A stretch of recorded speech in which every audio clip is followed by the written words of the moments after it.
Here's more wrestling news for December 10th, 2025. Your headlines for this afternoon includes Wyatt 6 teased their presence on Raw during LA Knight segment, Vision feud coming, real reason why Triple H ended Jey Uso's singles run and why he isn't turning him heel revealed, Royal Rumble 2026 spoilers, WWE planning 5 major surprise comebacks, AJ Styles' stance on retirement tour leaks, fans shocked, Darby Allin reveals scary health update after sudden injury, they're saving me from me, and more. The final moments on Raw featured the Vision decimating LA Knight and officially putting him on the shelf as part of a storyline injury. But eagle-eyed fans caught something strange right before Bronson Reed delivered the tsunami on Knight. Just as Reed climbed up for the finishing splash, the broadcast suddenly glitched for a split second. Was it simply a production error? Maybe a camera cable getting yanked? Or was it something more? Fans instantly began speculating because the Wyatt 6 are notorious for causing TV glitches during their appearances. Many believe this could be an early sign that the faction is headed to Raw and possibly targeting the Vision down the line. A feud between the Vision and the Wyatt 6 would be one of the wildest storylines WWE could produce right now, but that's not the only theory circulating. Some are convinced the glitch was a tease for Chris Jericho's WWE return. Jericho's AEW contract is reportedly set to expire in December 2025, and rumors claim he may be returning to WWE. Adding to the speculation, several fans believe that Y2J could be the man eventually revealed under the Masked Attacker disguise. Whether it was a production hiccup or a deliberate Easter egg, WWE fans are buzzing. What do you think? Was the glitch a technical error, a hint toward the Wyatt 6, or a subtle tease for Chris Jericho's return? Share your theories in the comments below. This week on Raw, Jimmy and Jey Uso officially announced their return to the tag team division. Their face-to-face confrontation with the New Day immediately reignited sparks from one of WWE's most iconic tag rivalries. With AJ Styles and Dragon Lee standing tall as champions, all 3 teams now find themselves at the center of what could evolve into one of Raw's most compelling storylines. How WWE balances these dynamics in the coming weeks will be something to watch closely. Behind the scenes, however, there may be more strategic planning at work. Sportskeeda reports that WWE deliberately reunited the Usos because the company wanted to delay Jey Uso's long-rumored heel turn.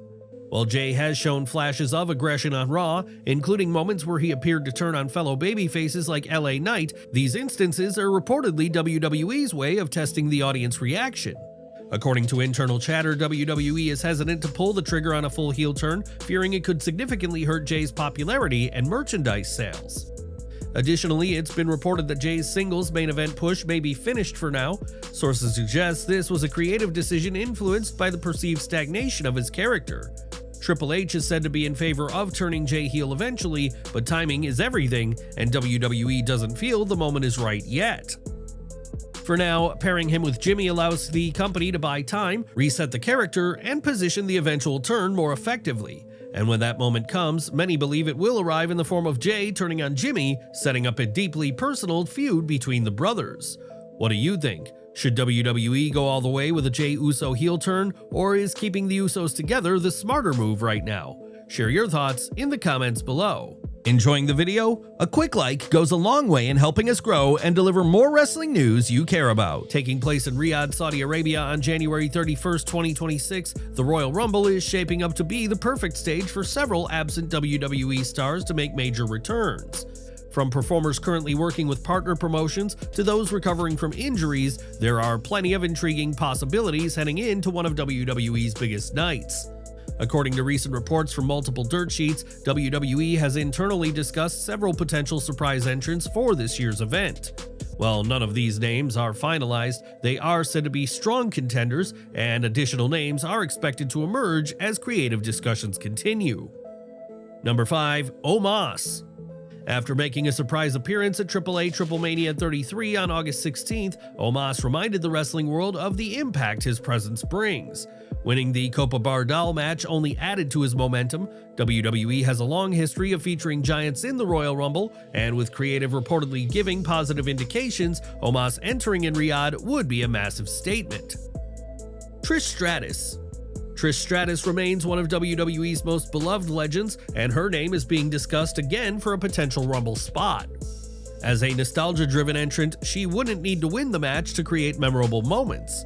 Mixing it up with both current stars and familiar rivals could give the Women's Rumble a big energy boost.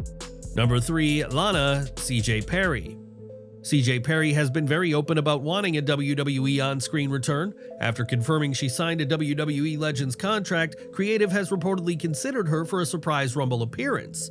Like Stratus, Lana may not likely be a winner, but she would bring a nostalgic pop and add depth to the match. Number 2. Bianca Belair. The WWE Universe has been eagerly awaiting the return of Bianca Belair, who has been sidelined since WrestleMania 41 after suffering multiple injuries in the triple threat against Rhea Ripley and Io Sky. With her recovery taking longer than expected and WrestleMania 42 teasers hinting at an unannounced element, the Rumble could serve as the stage for her big comeback, especially with the road to WrestleMania heating up. Number 1. Chad Gable. Though initially expected back sooner, Chad Gable's shoulder injury has kept him out since June 2025. Reports now claim that he has been cleared to return, and WWE Creative has discussed holding him off until the Royal Rumble to maximize impact. With Ludwig Kaiser adopting the El Grande Americano persona during Gable's absence, a showdown between the original and the imposter could be brewing for Riyadh. Again, these names are not confirmed, but they are among the top candidates WWE has discussed internally. And as always with Royal Rumble season, even more surprises may emerge as the event draws closer. Who do you want to see return at the 2026 Royal Rumble, and which surprise entrant would get the biggest reaction in Riyadh? Share your thoughts in the comments below. AJ Styles has already confirmed he's retiring in 2026, but fans hoping for a farewell tour similar to John Cena's shouldn't hold their breath. According to Cena himself, the Phenomenal One has zero interest in dragging out his retirement, even if the WWE Universe would love one last run. Speaking with Chris Van Vliet, Cena shared a candid backstage conversation he had with Styles earlier this year during their program. Cena said he approached AJ about the idea of doing a farewell series of matches and appearances similar to his own. Off-cam, AJ Styles, such a great dude. I got to talk to him a little bit when we were locked in our program this year. I'm like, man, AJ, there's a lot of people who really admire you out there. I know you're thinking of calling it quits soon. Do you think there's any possibility you'd try to do something like this? I honestly think people would pay to see you one last time. AJ's response took Cena by surprise. He said, he's literally tying his shoes, turns to me and says, man, I'm 48. And as soon as the words left his mouth, he didn't have to say anything else. There's just something about those late 40s where he's like, I'm already overstaying my physical welcome. They just don't see it. They don't see what goes into the prep, the cool down, the recovery. I'm already riding that razor's edge. Cena went on to explain that Styles is fully aware of how well he performs in the ring, but he also knows exactly what it costs his body, and he refuses to continue once it means lowering the standard he's held for nearly 3 decades. Then came the strongest confirmation yet. Styles told Cena he already has a firm retirement date in his head, and he's not looking for a nostalgia tour or a curtain call. Do you think AJ Styles should reconsider and give fans a farewell tour, or do you respect his decision to exit without the spectacle? Share your thoughts in the comments below. On the December 6th episode of AEW Collision, it was officially confirmed that Darby Allin was out of the Continental Classic following the legitimate injury he suffered during the November 26th Dynamite match against Kevin Knight. Allin had been hospitalized and under evaluation for several days before AEW made the announcement on air. In a promo that night, Allin addressed the situation directly, revealing that Jack Perry would take his place in the Gold League.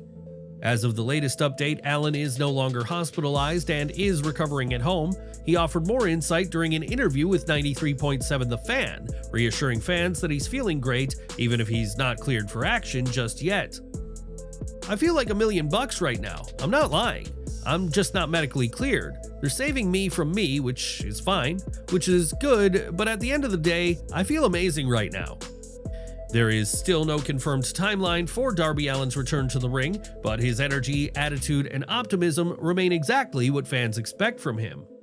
Meanwhile, Jack Perry officially enters the Gold League alongside Kazuchika Okada, Kyle Fletcher, Pac, Mike Bailey, and Kevin Knight. It now remains to be seen how AEW will handle the scoring situation with Perry stepping into the tournament midway through. Andrade has revealed something fans never knew. WWE originally planned for him to compete in the first WWE x AAA Worlds Collide event on June 7, 2025, but the match was scrapped before it ever reached that stage. Speaking to Eduardo Bates, Andrade explained that he was scheduled for a blockbuster four-way match against El Hijo del Vikingo, Rey Fenix, and NXT champion Obafemi at the Los Angeles crossover show. According to Andrade, WWE saw him as the perfect bridge between the high-flying luchadors and the powerful champion. They said that would be the match, asked if I'd like it, and all that. They said, "We'd like you because we know you can work with Phoenix, but also with Vikingo, so that Vikingo wouldn't look too small next to Obafemi." WWE believed Andrade's style could help balance both the pacing and visuals of the match, allowing every wrestler to shine without overshadowing one another. But those plans didn't last long. Andrade was moved into the Money in the Bank match later that same night, and the Worlds Collide bout was quietly dropped. A four-way clash featuring Andrade, Vikingo, Phoenix, and Obafemi had all the potential to become a Match of the Year contender, a rare dream bout blending two promotions, three distinct wrestling styles, and four elite performers. Instead, it became another what could have been in wrestling history. What do you think? Should WWE have gone forward with Andrade's four-way match? Would Vikingo, Phoenix, Obafemi, and Andrade have torn the house down? Share your thoughts below and tell us how you would have booked it. For all of our subscribers, don't miss the 9 a.m. Eastern video we dropped earlier today. Smash that bell icon and select all notifications so you're always in the loop.